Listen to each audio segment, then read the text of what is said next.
বন্ধুরা, Facebook account কিভাবে deactive করে রাখবেন।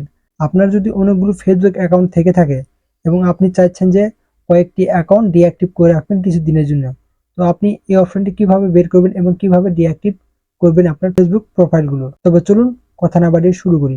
শুরু করার আগে আপনি যদি এখন এই চ্যানেলটিকে সাবস্ক্রাইব করে না থাকেন তাহলে অবশ্যই চ্যানেলটিকে সাবস্ক্রাইব করে রাখুন, কেননা এরকম ইনফরমেটিভ ভিডিও আপনি এই চ্যানেলটির মাধ্যমে প্রতিনিয়ত পেতে থাকবেন। প্রথমে চলে যাবেন আপনার মোবাইলের ফেসবুক অ্যাপ্লিকেশনে যাওয়ার পর উপরে যে 3 লাইন অপশন রয়েছে, জাস্ট এখানে ক্লিক করবেন।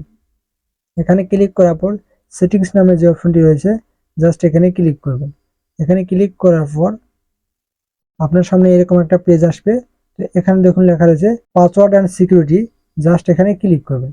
এখানে ক্লিক করার পর স্ক্রল ডাউন করে নিচের দিকে চলে যাওয়ার পর এখানে আপনারা দেখতে পাচ্ছেন পার্সোনাল ডিটেলস নামে যে অপশনটি রয়েছে, জাস্ট এখানে ক্লিক করতে হবে। এখানে ক্লিক করার পর আপনার সামনে এরকম একটা পেজ আসবে। দেখুন নিচের দিকে লেখা রয়েছে account ownership and control, just এখানে ক্লিক করবেন। এখানে ক্লিক করার পর এখানে আপনার সামনে দুইটা অপশন আসবে। তো এখানে যে নিচের অপশনটি রয়েছে ডিঅ্যাক্টিভেশন অর ডিলেশন, জাস্ট এই অপশনটিতে আপনি ক্লিক করবেন। আপনার এই ফেসবুক অ্যাকাউন্টে যদি আপনার ইনস্টাগ্রাম অ্যাকাউন্টের সাথে লিঙ্ক করা থাকে তাহলে এরকম অপশন চলে আসবে। তো আপনি কি করবেন, জাস্ট ফেসবুকের অপশনটিতে ক্লিক করবেন। ফেসবুকের অপশনটিতে ক্লিক করার পর এরকম একটা পেজ আপনার সামনে শো হবে।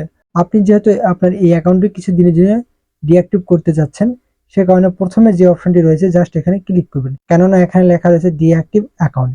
আর আপনি যদি আপনার অ্যাকাউন্টটি সারা জীবনের জন্য ডিলিট করতে চান, সেক্ষেত্রে 2 নম্বর অপশনটি সিলেক্ট করতে হবে। আমরা যেহেতু অ্যাকাউন্টটি ডিঅ্যাক্টিভ করতে চাচ্ছি, সে কারণে ডিঅ্যাক্টিভ অ্যাকাউন্টে ক্লিক করব। ক্লিক করার পর কন্টিনিউ ক্লিক করবেন। কন্টিনিউ ক্লিক করার পর আবার স্ক্রল ডাউন করে নিচে চলে আসবেন, আবার কন্টিনিউ ক্লিক করবেন।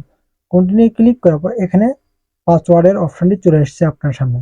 তো আপনি এখানে কি করবেন, আপনি যে অ্যাকাউন্টটি কিছুদিনের জন্য ডিঅ্যাক্টিভ করে রাখতে চাচ্ছেন সেই অ্যাকাউন্টের পাসওয়ার্ডটি এখানে বসিয়ে দিবেন। এখানে বসিয়ে দেওয়ার পর আপনি জাস্ট কন্টিনিউ বাটনে ক্লিক করবেন।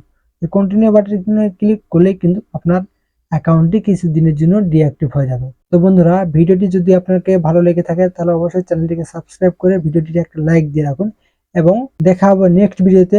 ভালো থাকবেন, ধন্যবাদ।